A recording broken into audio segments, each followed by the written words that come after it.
à la base, en fait, Quentin, Bastien et moi, on étudiait au même endroit, donc on a fait un semestre de management d'innovation. Et il voulait justement faire le concours d'Alten tous les deux. Et on avait commencé à réfléchir tous les trois à une idée sur laquelle ils pouvaient travailler.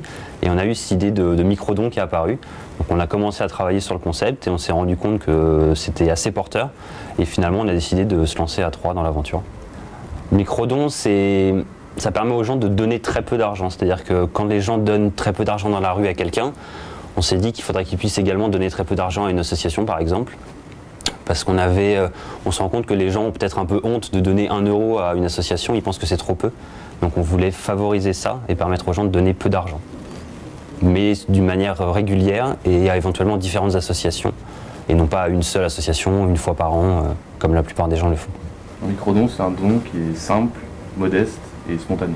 La spontanéité du don, elle est dure à capter, puisqu'en fait, actuellement, avec les formulaires, c'est assez compliqué, il faut donner ses identifiants bancaires, etc. Et donc, avec cette application, on a enlevé cette frontière de je dois remplir un formulaire, et donc on était vraiment sur la spontanéité du j'ai passé une bonne journée, je veux faire un don maintenant tout de suite d'une petite somme. Et donc l'application et le smartphone est tout à fait dédié à ce genre d'usage. Ouais, c'est de mettre toutes les associations sur le même pied d'égalité, et donc elles se retrouvent aux mêmes endroits, dans l'application, qu'on ne favorise pas les grosses qu'on connaît tous. Et donc on a aussi l'idée de proposer un système de géolocalisation qui va proposer des associations qui sont en rapport avec le quartier ou la ville par exemple, et en fonction de là où on se trouve. Et comme ça on aurait une granularité qu'on n'a pas sur internet, et donc qui est encore une fois permise par les fonctionnalités des téléphones actuels.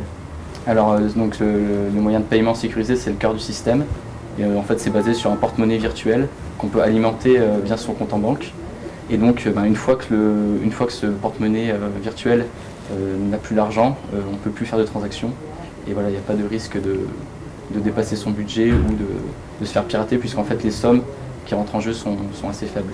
Donc pour revenir sur Butterfly Effect, le nom, c'était aussi l'idée du micro-don, quelque chose de vraiment petit, mais globaliser tous les utilisateurs, d'avoir la possibilité de faire quelque chose de vraiment puissant et d'aider des associations, des causes qui nous sont chères, même modestement, et de participer à cet effort de générosité. L'application donc de Butterfly Effect a un double effet des multiplicateurs. Le premier, c'est effectivement la somme des dons unitaires de chacune des personnes.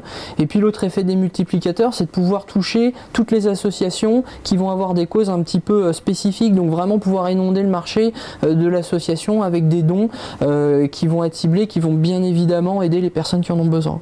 On donne quand on a envie, on donne où on a envie. On peut même imaginer demain pouvoir sur les réseaux sociaux flaguer j'ai donné 1 euro pour la cause des enfants. Donc c'est un thème qui est très beau, c'est une équipe qui est très belle, donc c'est pour ça qu'effectivement elle nous a vraiment passionnés, et les suivre pendant 3 mois a été vraiment un grand plaisir.